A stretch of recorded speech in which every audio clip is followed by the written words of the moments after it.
Before we get started today, I have something special to share with you. You know how many people I talk to who say, Melissa, I don't even know what I want. I don't have a big vision for my life. And they feel like something's wrong with them. But here's the truth. You're not going to have a clear vision if you haven't gotten intentional about excavating it, about really digging deep into your soul to find it.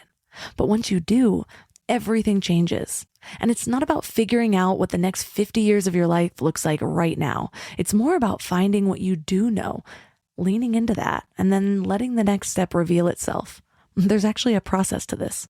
You may have heard me talking about Living Mind Love by now. It's the brand new Mind Love community that will be working towards something for an entire year together in a way that actually fits into your life. Well, our very first month together is all about getting clear on your vision. And if you already have one, we're going even deeper. I've taken everything I've learned from nearly 500 interviews with the world's most brilliant minds, and I've broken it down into simple steps that actually work. You'll be part of the first ever Mind Love community on School, so we get to uncover all of this together. So if you're ready to find your vision, go to mindlove.com/living and join the waitlist, and you'll get instant access to my 10-year vision meditation. So let's get into today's episode. Welcome to Mind Love, episode 200. Today's episode is all about claiming the kingdom and collective ascension. And I heard freedom will come when the throne relinquishes its king. And I thought, what the hell does that mean? And now I understand it. It's that the small self or the personality self rules a small kingdom. And the divine self or the true self is participatory to the vastness of creation in a higher way. And I kind of have a choice to make. So it's kind of like that some people say, do you want to be right or do you want to be happy? It's a little like up there with that. Do I want to carry all my resentments? Do I want to continue to vilify? Do I want to continue to claim separation and contribute to that if I understand that these are acts of fear? Or do I want to perhaps support change in a higher way? Turn up your frequency with Mind Love. Bite-sized brain hacks for seekers, dreamers, and doers. It's time to give your mind a little love with your host, Melissa Monti.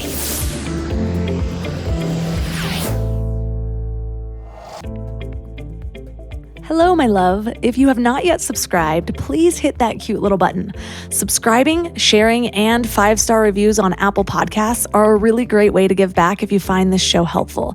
They help the show climb the charts, which helps more people find it and helps me get even better guests for you. Today, I want to share a review from Desiree, who says, "This is my favorite podcast. I recommend it to everyone. I've been listening for about a year now, and it's helped me tremendously. It's my favorite thing to listen to at work. It keeps me positive, mindful, and always learning something new. And no matter the topic or episode, you always say something I was just thinking about or I needed to hear. It's a beautiful reminder of our connection with the universe. I wish I had found this when I was pregnant, but it has helped me grow as a person, as a mother, and as a friend." Well, thank you so much, Desiree. This review lit up my day, and I'm so glad that we're on this motherhood journey together. So thank you again. Do you ever have moments where you get this wave of panic because the world is burning, evil is winning, and it seems like it's getting worse by the day? Yeah, me too. I am human. And yeah, I hear you. Way to start the day with doom and gloom. Isn't this show supposed to be hopeful? I know. I'm not trying to bring you down. I'm sharing that you're not alone. Change is hard. It's always been hard for all of us. And right now, we are undergoing some massive changes on the surface level and on the energetic level, and even more so on a spiritual level. Like I said, I am human, so I am not immune to fear. And whether you're more worried about the virus or the way we're handling it, there is a lot of fear circulating. These are the times that I lean into my spirituality the most. It's helpful for me to feel that there's a higher power that's making sure humanity doesn't accidentally implode. I have to say, though, as a human in this experience, it's difficult to not let little sprouts of doubt creep in. What if this is all there really is? What if evil really is winning? What if my mom is right and those that believe in a certain way are going to disappear while all the rest of us experience a torturous 7 years before we all burn in hell? Yeah, that got dark real quick. So how do I get out of my mental death spiral? I find a higher guidance system. And one of those guides for me is Paul Selig. Or I should say that several of those guides are accessed through Paul Selig. If you don't know who he is one of the most remarkable spiritual channelers alive today. Paul has been on the show twice already. He was my number one bucket list guest until he got off the bucket list and onto the show. He has also been a key part in building more confidence in my own spiritual beliefs. He has dictated 10 books so far. He speaks the text in front of a live audience, and then they are transcribed with zero editing. And he can do this because he's channeling from a higher power. If you've done any writing in your life, you can imagine the almost impossibility of writing a book this way, with zero editing. Just witnessing him channel removed any doubt for me that there is something beyond what we know.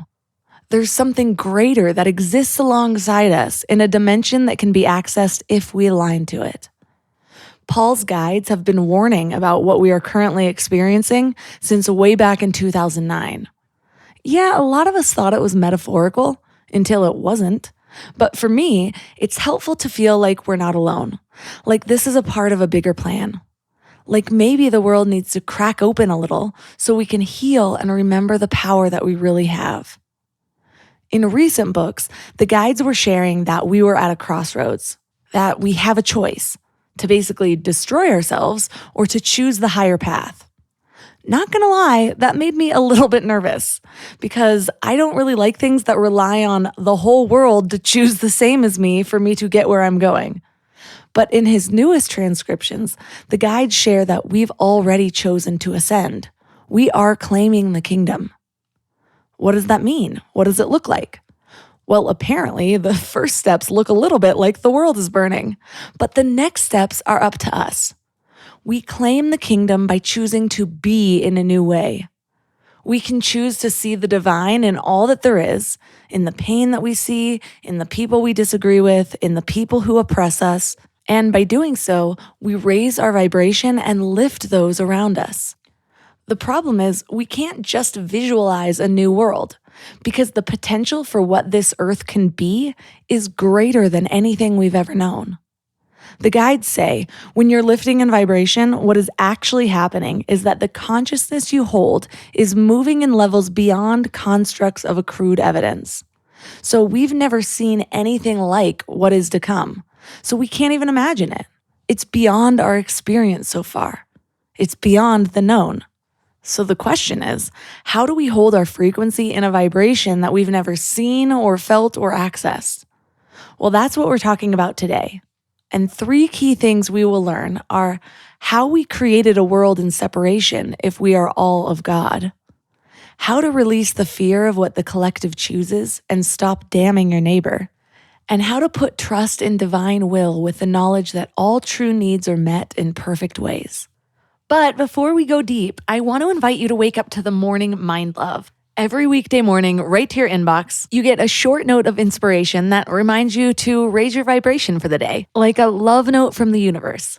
Plus, when you sign up, you get 2 free gifts, a 30-minute binaural meditation and 30 days of journaling prompts to help you grow. And it is all completely free. So join over 9,000 people and go to mindlove.com to sign up. Or if you're out and about, just text the word morning to 33777.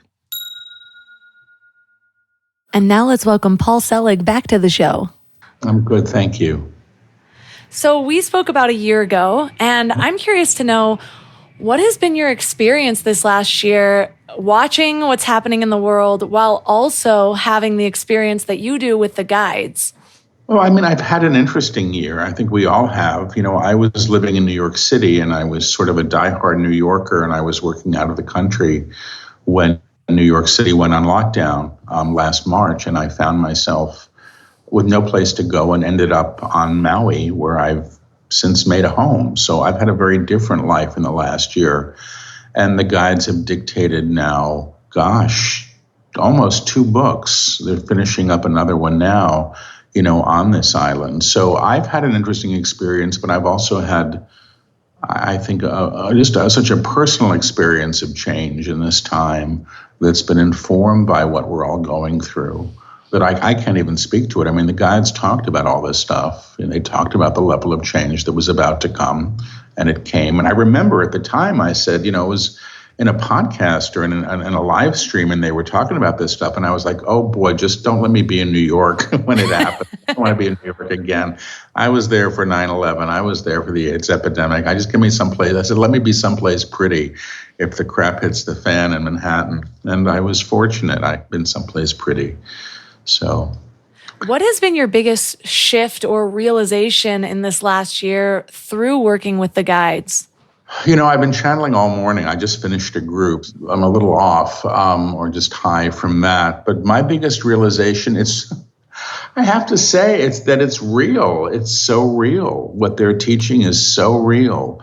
And I think what happened for me in this last year are things that had been theoretical became fully experiential for me in ways I couldn't have imagined. And I'm so surprised by that and so grateful. I don't know how much I knew that I was saying no to what they were teaching until I was really saying yes. And I began really saying yes, I think, when suddenly everything that I knew was gone. I was living out of a suitcase for, 10 months with nothing that I owned and my dog someplace else, and until the dog came and I ended up finding a home. So when it was at this place where I really got to say yes to the unknown in a new way, that everything really began to change. And I'm somebody who doesn't like change, and we're all in great change now. But, I have the same job at NYU for 25 years. I mean, I'm not the kind of person, if I find a restaurant I like, I'll go there every night. I won't go to the new one that opens up next door. A terrible creature of habit. And all of that was taken. And the results were quite wonderful, at least in my case, yeah. It seems so symbolic of this latest book, just in how it's talking about releasing of the old and lifting to the higher vibration, lifting to the upper room, and challenging this idea of separateness. And we all have kind of been set in our ways. And it's a stripping not only of all of the old that we're holding on to spiritually, but even physically. Yeah, I agree. I mean, the guides have they said this back in 2009 when they were dictating the first book. They said humanity is at a time of reckoning, and a reckoning is a facing of oneself and all of one's creations, and everything that's been sort of created in fear is, going to be seen and reknown, in a higher way, that this is all opportunity for change. And that I think we're in it. There's no question. And the guides, I think, have been pretty on the money about how we might attend to these times and how we might attend to our own development through them. That's what I see. So it all makes perfect sense to me. Things that they were talking about 4 years ago that I understood as concepts, I'm now understanding as things that can be lived, experienced, practiced, and known. Last time we spoke, we had talked about this idea, and I don't remember if it was in one of your previous books or in a live stream that I attended of yours, but the guide said that humanity was at a crossroads and we had a choice. Yeah. And honestly, I remember that making me a little bit nervous because I don't like things where suddenly my safety, my well-being, my comfort is dependent on other people. And I was like, what if we choose wrong? And in this book, the resounding message was that we have chosen, we're choosing, we are ascending. And so I have to say that gave me a lot of peace. Well, me too. I think how we experience this is going to vary probably enormously. I mean, they said, they're talking about a great wave of change, and you can ride the wave or kind of be pummeled by it depending on how much you want to sort of hold on to the old structures and the old ways of knowing ourselves. But again, they talk about it as opportunity, and they do say that humanity is chosen and basically, I think the choice is to sort of move beyond these paradigms of separation that we've become so very invested in because they don't work. They get us kind of where we've gotten to today, which isn't necessarily the best place to be. But I think that this is part of what happens in times of change. You have to see, what's been hidden, how we treat one another, in the ways that perhaps has not been convenient to look at prior. So that's where we are. So as a species, we're here on Earth and we are all the divine, and we've forgotten, and we've created, or we've identified with this idea of separation over time. And I'm curious if you've gotten clarity through your work in how is it that divine beings incarnate here and they manage to choose separation? We have this way of another choice, but what if we go down the path again and again forget who we are and choose separation? It's funny. They were lecturing on this morning, and because I was doing a session for the next book, and I have a small group, and that they were talking about the first idea of separation being something that has to be attended to. That basically separation is an idea that we've managed to continue to confirm, so much so that it's kind of what we're born into, is this agreement to separation. And that separation itself, the belief that we can be separate from Source, really is impossible, but it's something that we've made manifest and becomes our reality. They talk a lot in the kingdom about this idea that the only real challenge humanity faces is what they call the denial of the divine. And that's not a religious teaching. They say there's one note being played in the entire universe, and everything that we see is a manifestation or articulation of that one note, and everything is operating at different tone or different levels of vibrational accord. And, fear is a low vibration, and we've been operating in a system that's been very entrenched in fear and need for rule and power dynamics and all of those things. So my understanding is we chose separation, because we weren't getting what we thought we should get, and that it showed up in different ways. And finally, it just became what we knew because we kept accruing evidence to say there can be no God, or if there is a God, I can't be part of it, or, it has to be my way or the highway, or I don't want it. All of these things. I mean, this is what they're teaching now, so I'm just wrapping my head around some of it. But they've addressed this in prior books as well. So they do say separation is an idea, and finally, it's just not true, and that we're operating, they say, in an octave of tone or vibration, and that there are other octaves that we can address beyond this. But the octave that we've been operating in is one that's very invested in this idea of separation. And when you go up, it's not the case anymore. And they're teaching us how to align at a higher level where we're not choosing from fear. And, separation is an outpicturing of fear. It's a belief in lack and a belief that we can't be one with Source. There was a quote I wrote down that said, "The days of pleading with the divine to do the small self's will has been replaced by the agreement to the divine will with the knowledge that all true needs are met in perfect ways." And it's just a reminder for me of how when we think we're not getting what we want, to reflect and ask, do I actually need that? And even the things that we really think that we need aren't often our true needs at the soul level at all.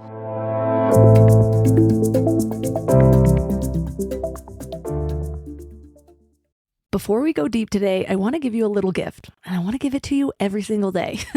It's called the Morning Mind Love. I know how life can be. You're all fired up after an inspiring episode, and then a new day or a new challenge comes at you, and it's just hard to keep up that energy. Well, the Morning Mind Love is kind of like an oracle from your higher self to help you start each day with a positive focus.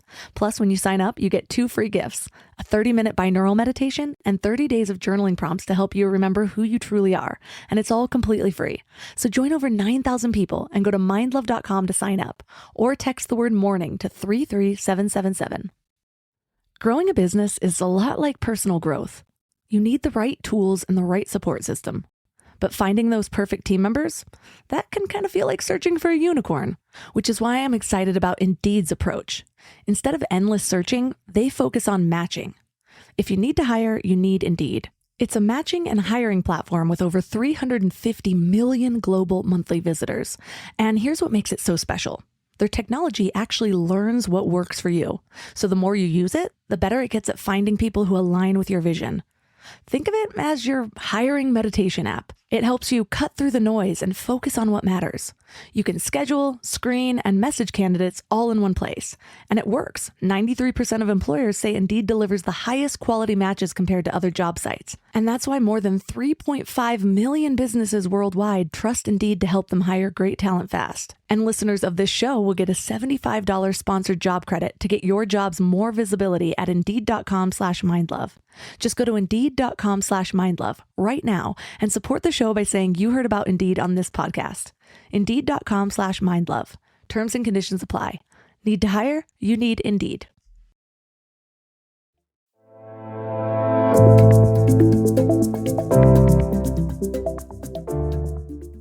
Even the things that we really think that we need aren't often our true needs at the soul level at all. Yeah, very much so. We're basically told what to want. I mean, our culture tells us what it means to be successful, what we should aspire to, who's worthy, who's not, what's worthy, what's not. And we go into this game, I think, of trying to get, and then looking at source perhaps as a catalog of things that we can get from. And what I'm beginning to understand and actually experience is that you can move to a place of receipt, of agreement to source, where you understand that your needs are met as you need them. It doesn't mean you don't have to do the legwork sometimes. You need a job, you might have to look for the job. But the understanding of what source is and the idea of supply is a bit altered when we stop, looking at this as a parent who's supposed to give us what we want or might not. My experience here, I've never had anything like this happen to me in my life, truthfully, but when I came to Maui, everything sort of happened I can only sort of describe it as grace. I was really met, like what I needed was there. The community I needed appeared. People, showed me I have a home I never would have chosen. The life I'm living now was not in my list of how I should live my life, but it's better. And, it's funny, I had taken my dream apartment in Manhattan right before. I never spent a night there. I actually New York was in lockdown during the move. Somebody moved all my stuff for me. I never spent a night there. And I never went back, And I understood why I wanted what I wanted and why I thought that would be what would make me happy. But there's a part of me that seemed to know better, and that's the part of me that's sort of being met now. So it's a very different way of operating. I think a lot of teachings are about how to get what you want. And I think this is a bit more about how to receive what is there already, because we're not denying it. I listened to the audiobook of The Kingdom, and while I was listening, it is interesting, number one, how there's moments where the guides will say, like, this is an attunement, and I can feel this energetic shift in my body. And in these moments where I'm listening to the words, I'm like, this is so true. I can feel in my bones that this is true. And then I live my life, and I find myself in a moment of either fear or doubt, or I'm obviously back downstairs, and I've thought in my mind, like, if only I could do what Paul was doing, I would be so faithful, have so much belief in what's happening. And it's almost interesting to hear you say earlier how my shift this year was, wow, this is real. And so I'm curious if the guys have told you, does the doubt bring you back to the lower room? Like, are you ruining things as you go being a human, or how do you maintain that upper room vibration even when you're not directly listening to the text? I mean, they talk a lot about maintaining the vibration of the upper room and this book, Alchemy, and was the book before The Kingdom. And they're talking about it more now, but they're talking really about the sort of creations we have, these things that are sort of serving as obstacles. They sort of describe them like as thumbprints in the energetic field, and you amass so many of them, it dims your vibration. It's almost like if you can think of fingerprints against a plate glass window. We're operating in a very muddy perception of reality, which claims us in separation. My experience with this work has been interesting. I was raised sort of an atheist, and when I started opening up as a clairaudient, and was when I was opening up spiritually, and I trusted the energy that was coming because I could feel it. The information was always a little, well, maybe. And, up until they started dictating books through me, my investment was never in the information that was coming through. It was always how palpable the energetic attunements were that they were delivering. So I trusted the energy and the information. Once they began dictating books, and I had to go, well, I don't know how articulate I might be. I'm not capable of closing my eyes and dictating now, almost 10 books that don't require any editing, that just take days, to deliver. I mean, that helped me. But I think living the teaching, which I think I'm really beginning to do in a different way, is understanding that I have the worthiness to do that, whereas I suspect that was a question. Part of my challenge in my role has always been, who the hell am I? I used to sometimes say, well, the radio doesn't get to dance to the music, and I'm the radio. And my job is to show up for the dictation. And I've done that, for years, and I show up often when I don't want to for that. So I don't know. I think how we maintain it, I think there's simple ways that we can. So one of the easiest ones is to stop making choices based in fear. They say the action of fear is to claim more fear. They make a real distinction between fear and prudence. Prudence is there's a sign on the lake saying thin ice, so maybe that's the best time not to skate. Do you know what I mean? It's just, you don't have to be fearful of the water or skating, but maybe it's not wise to do that. So the other thing that I find enormously helpful and challenging is the very simple teaching, what you damn or who you damn damns you back, and what you bless blesses you in return. And they say this isn't a teaching about morality, it's a teaching of energetic accord. So who you put in darkness, the guides say, calls you to that darkness. And you can't be the light and hold another in darkness. It's really, really simple stuff. So these are things that we learn through. And the guides have said, and I just said this the other day in a live stream, every obstacle that we face on this path becomes the opportunity to learn. These are the things we grow through. So I get to see when I'm triggered or when I'm angry or when I'm frightened, what it is and where I'm sort of standing in my own way. And that doesn't stop, I don't think. I think for me, if I were to be honest, I've lived the life in some ways of a fairly frightened man, and I'm only seeing that now that I'm not experiencing it that way as I used to, and I suspect most of us are. I mean, I'm here to do what I'm supposed to do. I care what people think of me. I want to do it right. All of these things, they're not all terrible things, but they're ways of being in the world that I think support an idea of separation. So I think the thing about the upper room is first knowing that it's a place that one can align to, or a level. It's not a place, it's a level of vibration, or it's an octave. It's a level of vibration that we can align to. The guides say we're all radios, and our broadcast is our consciousness, and our consciousness is calling into manifestation individually and collectively our experience of the world. And when you start playing the higher broadcast, you start aligning to a different potential for reality that can then be claimed. I know the guides have been really drilling in the message that it's our agreement to the fear that makes us complicit to it. And one of the things that I know a lot of people struggle with is it's one thing to try to go to the upper room, to try to align to a higher level. But one of the things that they said also is like, when none of you are claiming war, there is no war. When none of you are claiming fear, there is no fear. But to expect everyone else to be in alignment with the higher vibration that you are trying to align to seems almost impossible. And so I know for a lot of people that discourages them. So what is the experience of the individual who chooses to align while everyone else may still be aligning in fear? Oh, I understand. And this is how I'm understanding it today. The guides have said you really become the doorway between these two realities, and the energetic field that you hold, which begins operating in this higher way, begins to translate experience to the upper room. In other words, you become a light that transforms what you encounter. And it's not through effort, although one may be asked to act. There may be things to be done. It's very much about how you be that does this.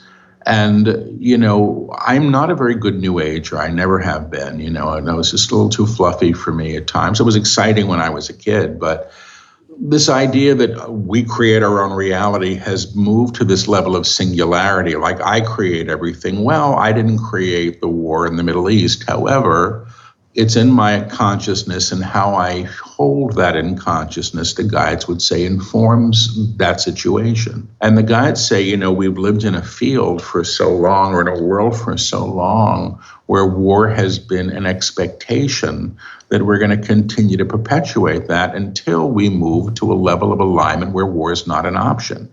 And they say there's different ways to do that, and we can do that by blowing ourselves up. And we may. That may be how we learn that it's really futile, that that's not how things are really solved. But what they're teaching now, and they're really teaching it, is alchemy and how a world is transformed through consciousness. And they do say that, what you're doing by lifting to the higher, by going to that level, is that you have the ability to lift what you encounter to that level as well. But they said, and they've said this a lot, you can't lift the evil man to the upper room because you have made him evil, which means you're down there in the lower with him. So I'm not going to lift the war through my hatred of war or my fear of war. It's really a question of re-seeing and reclaiming what the guides call the ever-present divine. So they say God is the source, and they say, again, there's one note being played as all manifestation, and this one note is playing out in everything we see. So the denial of the divine is the problem. When we start reclaiming the divine, they say things begin to change, and that we have the authority to do that. We're not fixing people. We're literally shifting consciousness, and then consequently, for example, when you're not afraid, how you make choices change. It's really simple. Of course, suddenly there's a whole bunch of other options. And when you're not operating in fear of other people, how your relationships unfold is probably quite different as well. And I think we have to translate this sort of beyond our individual agreements and look at how we're already aligned to structures that are informed by consciousness. Now, what the guides have said, and this is interesting and challenging, and they've been saying this for a few years now.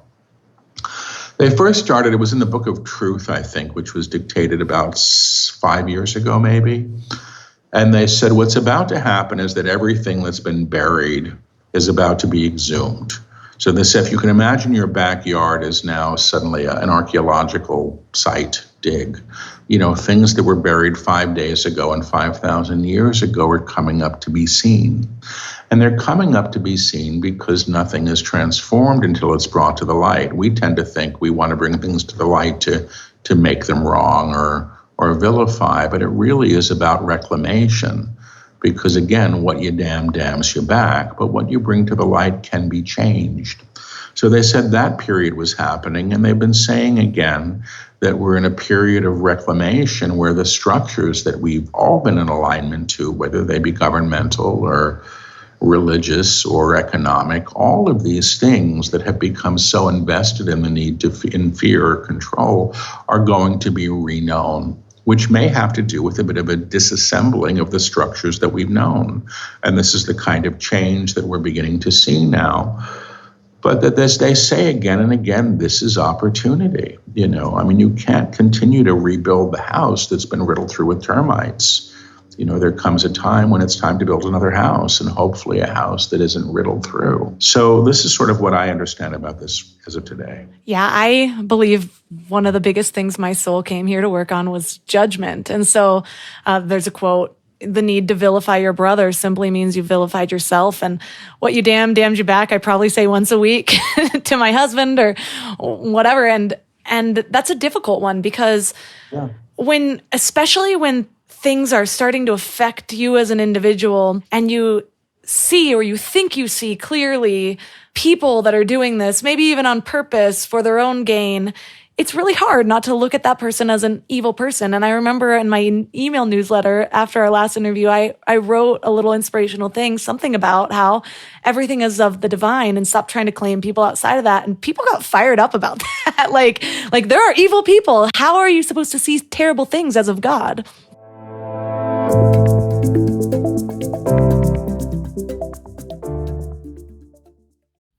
Let's talk about legacy for a minute. We're all working so hard on personal growth and building better lives and creating something meaningful. But how do we protect everything we're building? Look, I know life insurance isn't the sexiest topic, but it might be one of the most loving things you can do for your family. We kept putting it off. It's funny how things never feel like a priority until you need it, which is the total wrong way to approach life insurance. But now that we have kids, there is no way I'm taking a chance that they won't be taken care of if something happens to me. So suddenly, this was our number one priority. And SelectQuote makes it surprisingly simple. They're one of America's leading insurance brokers with nearly 40 years of experience helping over 2 million customers. What makes them different is just how personal it is.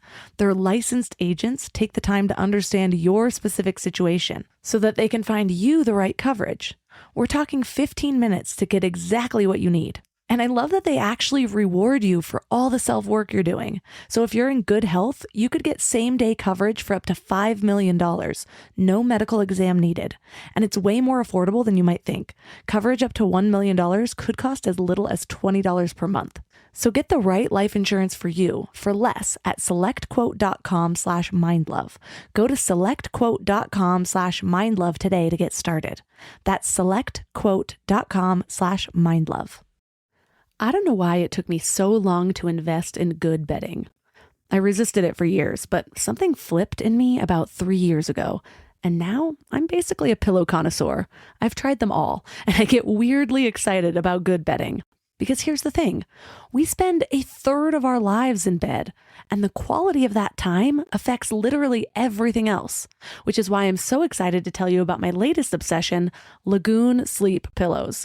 What sets them apart is their matching system.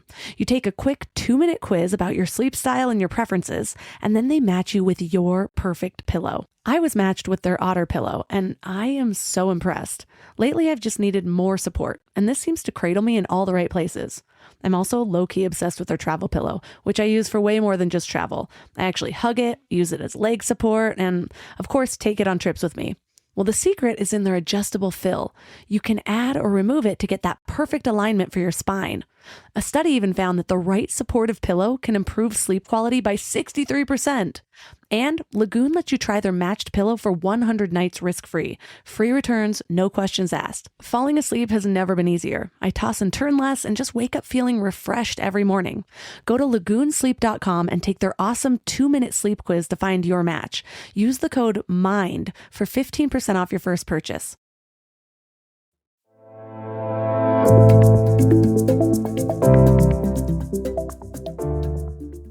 How are you supposed to see terrible things as of God? Well, I don't think it's about seeing terrible things as of God. I think we're responsible for our actions. We're accountable to whatever we do, everybody is. And that's karma, and that's pretty basic stuff. So the evil in the world is our creation. It's not God's. But we must sort of, I think, distinguish the action from the person. And so the guides say, when you deny the divine in another, you deny the divine in yourself. That does not mean I have to condone or agree with their acts. It's a totally different thing. So I don't think that, war is of God, or war is something, I think war is something that we created, but everybody participating in it is of God, like it or not, and can be reknown or reseen that way. If I just want to make people evil and cast them out, that's that old kind of teaching, then there's no such thing as redemption, which is the basis of this teaching, I think, which is the reseeing of the inherent divine. So God is more powerful than that, or God can't be there at all. I think the guides have said, you don't get to cherry pick what's divine. And I understand that somebody might mean to say, well, that person who killed all those people, are they divine? Well, their act isn't, that's for sure, because the guides say you don't kill what you know to be holy. And they would I suggest what they would say would be something to the effect of, the one who's done that has forgotten who he is or who she is. They're denying their inherent divinity, because one would have to do that to perpetrate such pain. But the idea then is that we can reknow them in a higher way. Do you understand that? And that's what transforms things. Otherwise, we're just all going to end up dead. I think that's the end of that play. If we want to continue to invest in conflict as the answer, I think then we just all go, okay, that's that. And that's what we've done. The guides say the action of fear is to perpetuate fear. And they say, look at every choice you've made in fear and see what it got you. And what they've said, and I found this interesting, this was just recently, they said, fear isn't very smart. Fear doesn't descend. Fear doesn't transcend. Fear perpetuates itself at its own level. It's like cancer. It sort of eats everything that it encounters, but it doesn't lift. And so my question had been, well, is fear of God if everything is of God? And they said, yes, but fear doesn't know it. Fear refuses it. But everything must be of God, and even fear can be reknown. So this is, it's a large teaching. It's covered now 9 books that are in print, and there's more coming. So if I try to reduce things to a soundbite, I'll probably, not be understood. And so the things that I can quote them on are the things that are easier to comprehend. But the teaching of evil and the teaching of how things are transformed, basically that's in many ways the teaching of the Book of Alchemy, where they talk about this, because in a lot of ways it's what keeps us still. I get pissed at people all the time, and I don't like a lot of what people do. And I don't have to agree with what people do. Some people think that the teaching of forgiveness is the teaching of remaining a victim, and it's so simply not. The guides say who you put in darkness calls you to the darkness, and it's true. So the idea of leading someone that, in one of the books, there's a meditation where you're invited to go into a cave, and in that cave is the one person you never want to see again as long as you live. And the guides say your job is to lead them out of the cave because you put them there and they've called you to the darkness with them. And if you understand that letting them out of the darkness is liberating yourself, that doesn't mean you have to have dinner with them or vote for them or do any of those things. It's not about that. But it is about supporting yourself in claiming a higher level of alignment than you can when you're entrenched in that level of negativity. Right, because even if somebody's doing something so heinous that you don't understand, if they cannot be redeemed, then you're going to judge yourself that same way, because there's a part of you that believes that certain sins, certain bad acts aren't worth redemption. Exactly right. Yeah. And that's when we end up playing God, the guides said, we're of source. Everybody is. And they also say God, or whatever you want to call God, can't favor one over the next. It's just not possible. That would be hypocrisy to do that. But they do say inherent in everybody, no matter what they've done or who they are, what they think they've done, there's an aspect of them that is the divine seeking expression. And it's our acknowledgement of that part of them. You can call it the true self, or the guides call it the monad. Sometimes they've called it, the Christ. This divine spark must be present. It may be hidden, it may be denied. Most of us are pretty busy denying it in ourselves and consequently everybody else, and that's the game. That's the game of separation.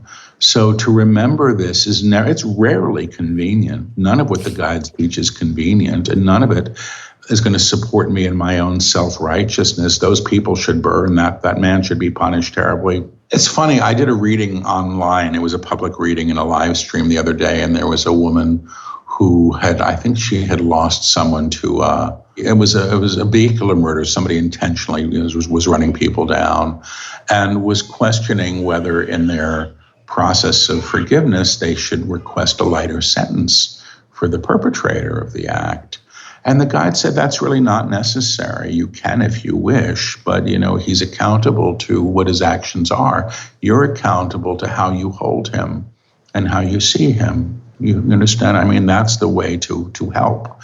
If she wants to do that, she can. I suspect that's really up to her, but I don't think that that's what they were teaching. It's big stuff. None of it's convenient. None of this is stuff that I think wouldn't be nice. The guides have said a million times, self-righteousness is always the small self or the personality self. And every time I want to get in my high horse and start to blame everybody, that's generally where I'm coming from. That doesn't mean, I think, that if I see two people fighting on the street and I'm in a position to stop it, I don't do that. If I have home, if I have room in my home and I'm able to support somebody in their well-being, I can do that. There are lots of ways we can serve on this plane, but we spend most of our time making other people wrong instead, and I think that's a shame. Yeah, one of the things that stood out to me that the guide said was that any being that claims to be acting in a high way while damning another is in deception. And and there have been definitely moments in the last year where I'm just like, I see things clearly. That person over there is the one causing this. So yeah, no, it's like I said, it's a challenge. I don't love it, that's for sure. But I understand that it's true because I understand how I suffer when I do that. Finally, we're the ones who suffer. And if we want to sort of be in a position, imagine like I'm the head of the neighborhood society or something, and I want to decide who gets to live in the neighborhood and what the rules are, and I can be outraged when somebody defies them. And that's the kind of world I want to live in. I suppose I can, but don't expect transcendence. Don't expect to align to the higher. The guides have said the small self rules a small kingdom. One of the first things that I was told when I was opening up to channel, I'm 99% sure that I heard this in channel because I wrote it down because I didn't understand it. And I was in my early 30s and I was in pain. And I heard freedom will come when the throne relinquishes its king. And I thought, what the hell does that mean? And now I understand it.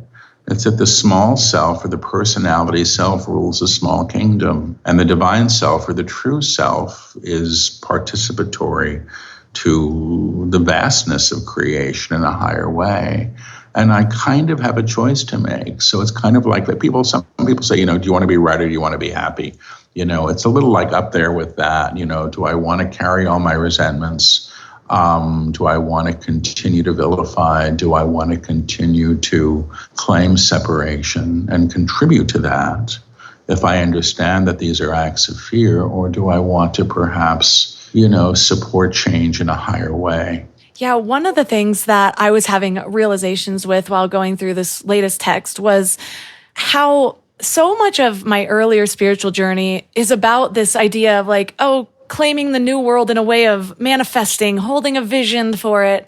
And so much of this text is about releasing that vision and releasing anything that you know here. Because one of the things that I had written down too was when you're lifting in vibration, what's actually happening is that consciousness is moving in levels beyond the constructs of accrued evidence.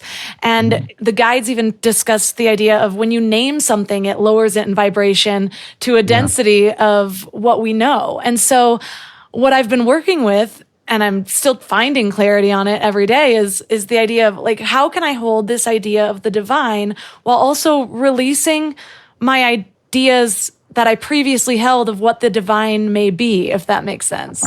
Totally right. That's, it's so funny. You're talking about the things they've been lecturing on like this week, and that even our idea of God is the best that we can do. It's still limited and is still sort of informed by all of this historical data of what God should be. They say finally it becomes experiential, and that it is essentially beyond words. I've had, I would suggest in my life, tastes of it. It's not where I live.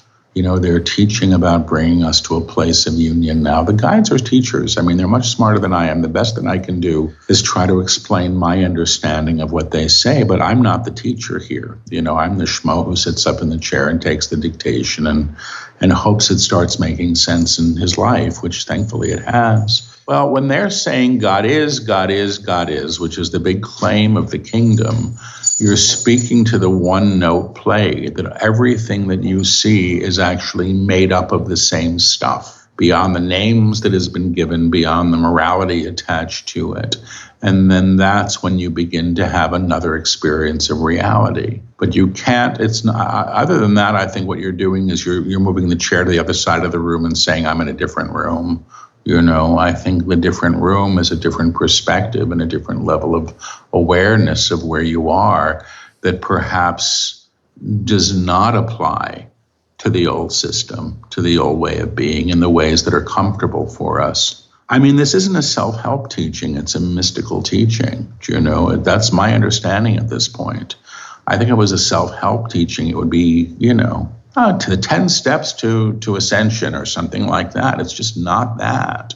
This is really about your experience. One of the claims in one of the texts that they've really yet to fully unpack is that we have this desire to know God, that's earnest. And that we're so busy seeking, we forget that we are known. And one of the claims they used to work with was the claim, I am known, I am known, I am known, to sit in that. And they said, allow God to know you, whatever that is, whatever God is. So I understand Source. They've talked about it as the infrastructure that underlines all reality. That's what God is. It's consciousness. That's my understanding. So you can call it whatever you want. I think you can have whatever kind of relationship to it you want. I suspect we already do, all of us, whatever we think God is or God is not, or that there is no God. It completely informs our sense of who we are and how we operate in a reality. And I suspect it may always be that way. But they're talking about letting go of the idea of God in order to know God itself. And letting go of the idea that we could be separate from that in order to realize that we never have been. But these are big things. They're not little things. They also talk about our perception of things, which I have found extremely helpful, especially with what the world is going through. But this isn't the example they use, but it's something along the lines of one person might go outside and say, oh my gosh, look at this horrible, gloomy weather. And another person goes outside and look at this beautiful rainstorm, And so is this the same rainstorm? It's two different perceptions of it. And so I have been bringing awareness to when I am looking through things of the lens of terrible or not what I want it to be. And maybe that's a dip in vibration. And I'm curious for you personally, since you're so close to this work, when you find yourself with an outlook like that, what do you do to reclaim a new outlook? Or is it as simple as just claiming it? Sometimes I just want to be cranky, and I'm very good at it. I've spent much of my life complaining and being cranky. So I can do that if I want to. I have free will, and then that's my choice, and then that's my world. I don't think I work at trying to fix things anymore in quite the way that I did, but I do understand that I'm in choice and that I can make another choice as to how I'm responding to things. So when I get frightened by something, and that happens, I have to look at what's being instigated, what the situation is, what I'm frightened of and why. I get to do that. And then I can perhaps reframe that experience for myself in a larger way. But what I'm finding, and I don't know if this will last, but it's been my experience, is that I'm frightened so much less, because I just sort of go, okay, well, that's what that is. And I don't know if this is my experience now. I'm trying to sort of explain something that's happening now. I'm not on the other side of it yet. So I wake up now and I'm grateful. I'm grateful for my life. I'm grateful for my health. I'm grateful for my home.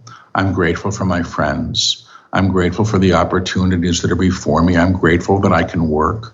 I'm grateful that this crazy ride that I've been on with the guides has supported me in changing my life in a very positive way. I'm deeply grateful right now, and that's what changes a lot.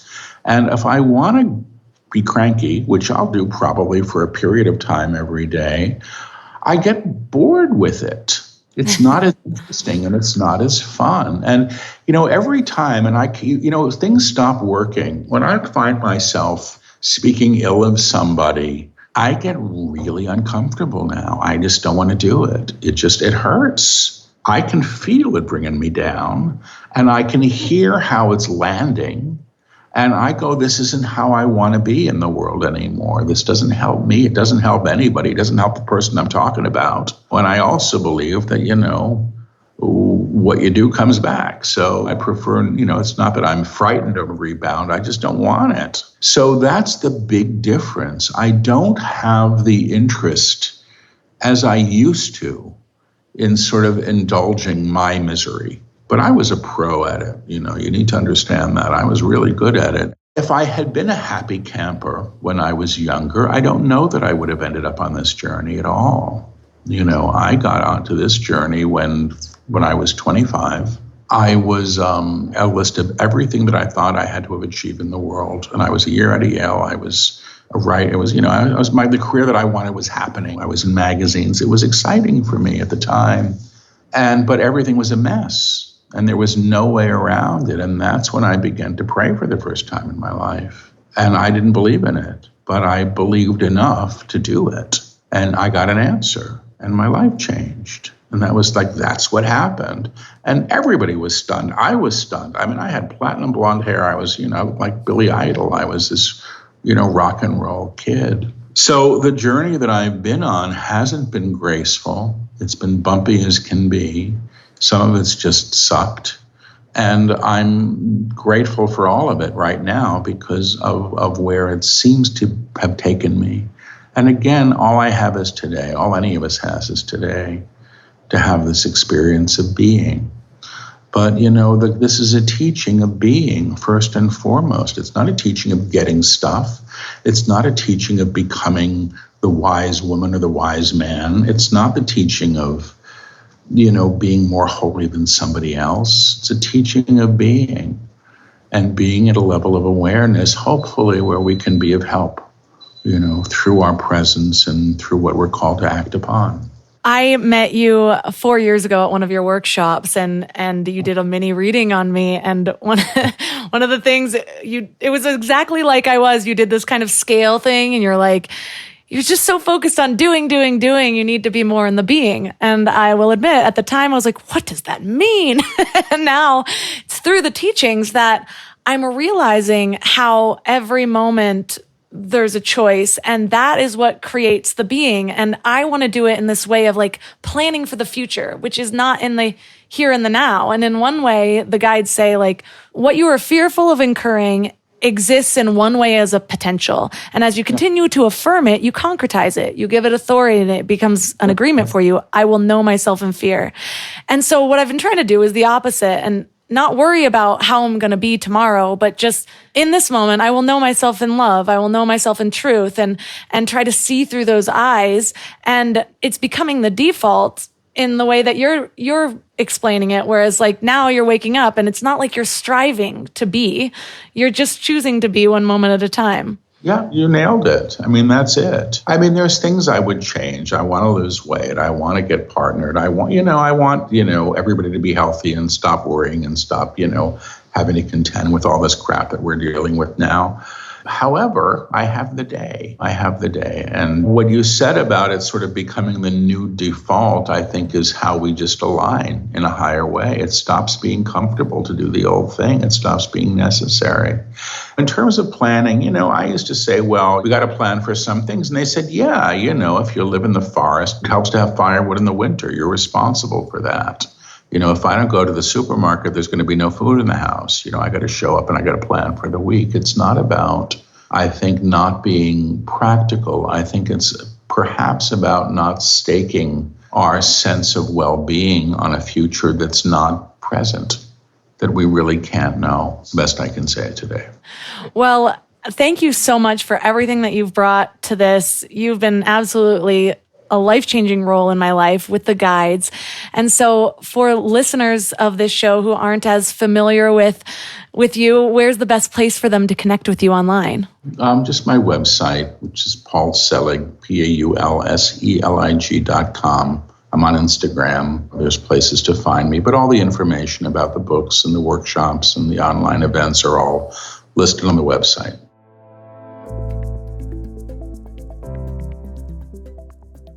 All the links from this episode will be at mindlove.com/200. I cannot believe we're on episode 200, and this is just the main feed. We also have like 60 exclusive episodes. So I am really excited that today's episode got to be Paul Selig. Paul Selig was my number one bucket list guest, and I've now been able to have him on 3 times. So that goes to show the power of pursuing your dreams. Well, your challenge for this week is to just practice being. Your ascension, spiritually or otherwise, is only in this moment. The divine is only in this moment. And so I know for me, I've tried to make my spiritual journey too logical sometimes, where I'm like, well, then I'll do this to get to that, and I've got to focus on this and make sure I'm clear-headed here. No, I only need to focus on this moment. I only need to choose to see God or to see the divine in all things in this moment. I only need to see that person in love in this moment. I only need to stop judging things in this moment. When we think about not judging for the entirety of our lives, or being a judgment-free person, or living in love forever, it is impossible. It seems impossible to us. But when we focus on moment by moment, choosing a new thing, claiming the divine, claiming the kingdom, just in this moment, suddenly it becomes more than possible. There is a path. That's not to say that you're never going to find yourself in judgment, but in that moment of awareness, you just choose differently. So that's what I'm focusing on this week. It's to relax into being without the striving, and moment to moment, choosing the world that I wish to see. I want to know how it goes for you guys. Reach out to me on Instagram at mindlovemelissa. If you feel inspired to share this episode, I would so appreciate it. When there are bigger guests like Paul Selig, we want to show them how much we're listening so that we reinforce their decision to be on the podcast. So take a screenshot, share this, tag Mind Love Melissa, Mind Love Podcast, and Paul Selig. You can also support the show by supporting one of my amazing sponsors, or by signing up for Mind Love Premium at mindlove.com/premium, or right there in the Apple Podcasts app. And that is all for today. So thanks for giving your mind a little love today, and I'll see you next week. Thanks for tuning into Your Higher Frequency with Mind Love. Head to mindlove.com for a free gift to keep your vibes up until next week.